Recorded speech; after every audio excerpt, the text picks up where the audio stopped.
नमस्कार जंटू में स्वागत है आपका। मैं हूं योगेंद्र। आप देख रहे हैं खास खबर। खास खबर में हम बात करेंगे कांग्रेस के संविधान बचाओ अभियान की। राहुल गांधी ने दिल्ली में संविधान बचाओ अभियान का आगाज किया और उसमें सीधा सीधा हमला बीजेपी, नरेंद्र मोदी और आरएसएस पे बोला है। उन्होंने साफ कहा है कि संसद, चुनाव आयुक्त और कोर्ट सबको पंगु बना करके रख दिया है। संविधान बचाना बहुत जरूरी है। राहुल गांधी के हमले यही नहीं थमे। उन्होंने यह भी कहा है कि 70 साल में जो प्रतिष्ठा देश ने कायम की थी, चाहे अटल बिहारी वाजपेयी का वक्त रहा हो, चाहे इंदिरा गांधी या नरसिम्हा राव या दूसरे लोगों का, उसे पूरी तरह से धूमिल कर दिया है नरेंद्र मोदी ने। राहुल गांधी ने यह भी कहा है कि संवैधानिक ढांचे को तहस नहस करने की पूरी कोशिश की है। अपने उद्बोधन में उन्होंने नोट स्कैम, माफ करिएगा, बैंक स्कैम से लेकर के कई मुद्दों पर सरकार को घेरने की कोशिश की, लेकिन जवाब में भाजपा राष्ट्रीय अध्यक्ष अमित शाह ने भी ट्वीट के जरिए सीधा आरोप लगाया है कि संविधान बचाओ अभियान नहीं है, यह महज एक परिवार बचाओ अभियान है। उन्होंने यह भी कहा कि पंडित नेहरू के वक्त से ही अंबेडकर का अपमान हुआ है और जो पार्टी शुरू से ही दलितों को एक हे दृष्टि से देखती है, वो किस तरह से उनकी वकालत कर सकती है। आजादी के इतने साल बाद भी उन्होंने दलितों का शोषण किया, महज वोट बैंक की तरह बुनाया है। चले हम आपको मजमून दिखाएंगे हमारे एजेंडे का और उसके बाद हमारे साथ कुछ पैनलिस्ट होंगे जिनके साथ हम चर्चा करेंगे आज के इस हॉट टॉपिक पर। दिल्ली के तालकटोरा स्टेडियम में कांग्रेस अध्यक्ष राहुल गांधी ने सोमवार से संविधान बचाओ अभियान की शुरुआत की। अभियान की शुरुआत करते हुए राहुल गांधी ने प्रधानमंत्री नरेंद्र मोदी पर ताबड़तोड़ जबानी हमले किए। कांग्रेस अध्यक्ष ने कहा कि नीरव मोदी, ललित मोदी या राफेल डील का मामला हो, मैं संसद में केवल 15 मिनट बोलूंगा तो वे वहां खड़े नहीं हो पाएंगे। राहुल गांधी ने बेटी बचाओ के मुद्दे पर भी बीजेपी को घेरा। उन्होंने कहा कि बेटी को बीजेपी से बचाना होगा। वहीं आरएसएस पर भी हमला करते हुए कहा कि आरएसएस की विचारधारा संविधान की मूल विचारधारा पर हमला करती है। 70 साल में कांग्रेस पार्टी ने हिंदुस्तान को कॉन्स्टिट्यूशन दिया और उस कॉन्स्टिट्यूशन की रक्षा की। इंस्टीट्यूशंस बनाए और वो काम हम पूरा करके दिखाएंगे। बीजेपी के लोग, आरएसएस के लोग इस कॉन्स्टिट्यूशन को कभी नहीं छू पाएंगे। हम होने ही नहीं देंगे। और आने वाले चुनाव में 2019 के चुनाव में देश की जनता नरेंद्र मोदी जी को अपनी मन की बात बताएगी। कांग्रेस अध्यक्ष राहुल गांधी के इस हमले के जवाब में बीजेपी अध्यक्ष अमित शाह ने पलटवार किया है। अमित शाह ने कहा कि कांग्रेस का यह अभियान संविधान के लिए नहीं, केवल वंश बचाओ अभियान है। बीजेपी अध्यक्ष अमित शाह ने कहा कि कांग्रेस ने नफरत और विभाजन की रणनीति बनाई है। अमित शाह ने फेसबुक पोस्ट में लिखा कि राहुल गांधी के परिवार ने अंबेडकर का अपमान किया है। पूरे देश के अंदर एक भय का अवतार था। ये देश किस तरफ जा रहा है? कहीं हमारी multi party democratic system failure की ओर तो नहीं जा रही? संविधान विफल तो नहीं हो जाएगा? यहां तक की सोचे थे। और पूरा देश, न केवल देश, दुनिया भर में रहने वाले भारतीय सोचते थे कि देश किस ओर जा रहा है। एक के बाद एक घपले, घोटाले, भ्रष्टाचार, 12 लाख करोड़ के भ्रष्टाचारों की सीरीज कांग्रेस के शासन के अंदर सरफेस पर आई थी। राजनीतिक परिदृश्य इस वक्त बदल चुका है। 2014 के लोकसभा चुनाव से हर चुनाव राहुल गांधी वर्सेस नरेंद्र मोदी बन चुका है। यह अभियान भी कांग्रेस ने 2019 में होने वाले लोकसभा चुनाव को देखते हुए शुरू किया है।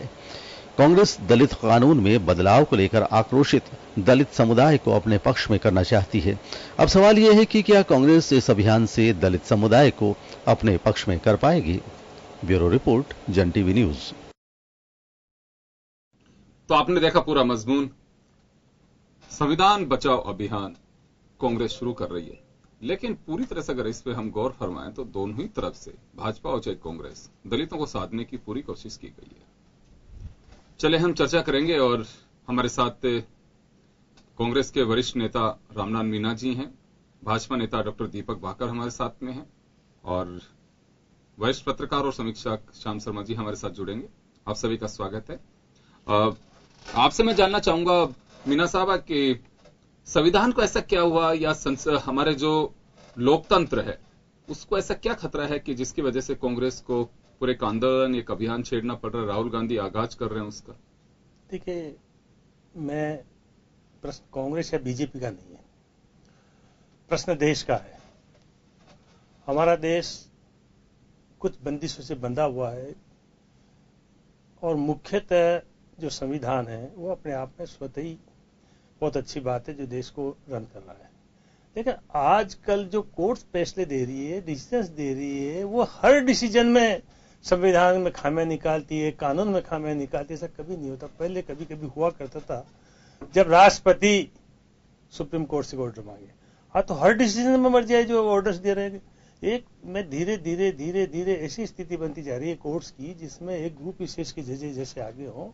और आज मैं कहने की हिम्मत कर रहा हूं, पूरी पब्लिक ये बात को कर रही है। पहले सुप्रीम कोर्ट का नाम आते शेर था आदमी का, हमारी कोई संस्था है।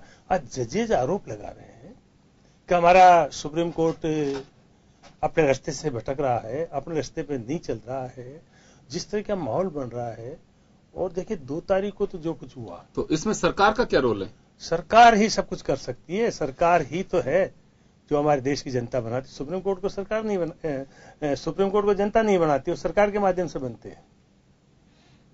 ये सरकार कुछ नहीं है। सरकार तो सरकार की इच्छा के खिलाफ एक भी डिसीजन कभी हुआ तो बता दो, विभिन्न परिस्थितियों में जब कानून अलाउ नहीं करे तो होता है। बाकी हर डिसीजन में जिस तरह से आज छाप आ रही है सरकार की, बड़ा अजीब लग रहा है।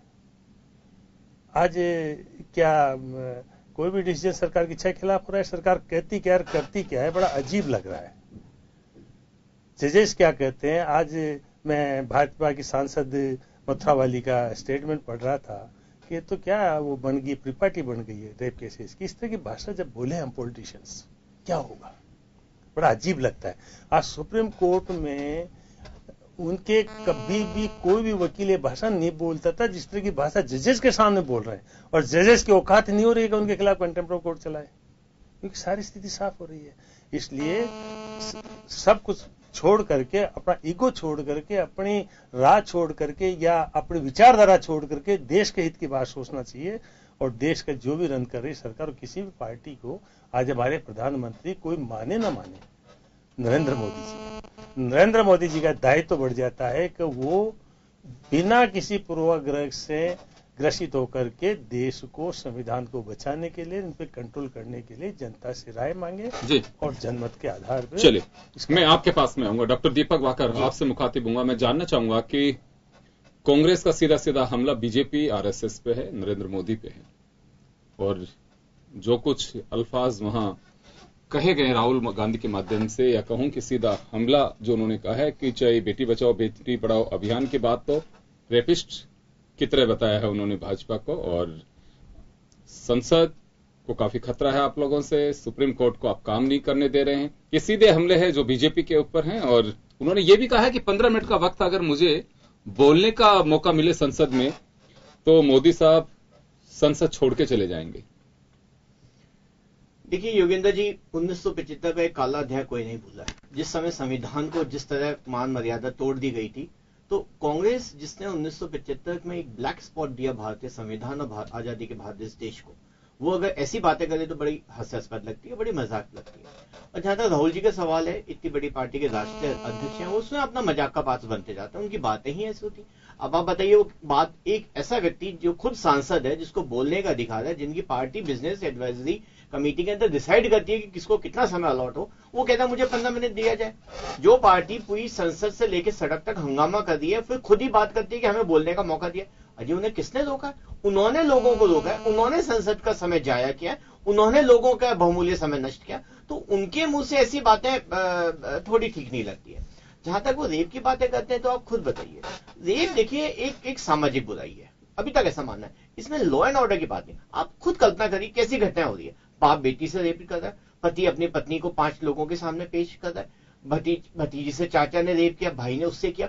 इस तरह की घटनाएं जब घर के अंदर घटना हो रही है, तो इसके अंदर कहीं ना कहीं हमको लगता है कि नैतिक और सामाजिक मूल्यों का जो पतन हुआ, वो इसका मुख्य कारक है। या हम ऐसा कहें कि कानून के अंदर कहीं गड़बड़ी है तो मुझे लगता है इसकी बात ये सही नहीं है। लेकिन उसके बावजूद भी इसमें प्रधानमंत्री ने इस बात को संज्ञान में लिया जब उन्हें लगा है कि हमें ऐसा लगना चाहिए कि लोगों में कानून का डर या खौफ हो, तो उसका संशोधन किया गया। जो ये काम आप बताइए कांग्रेस की सरकार भी कर सकती थी 10 साल के अंदर।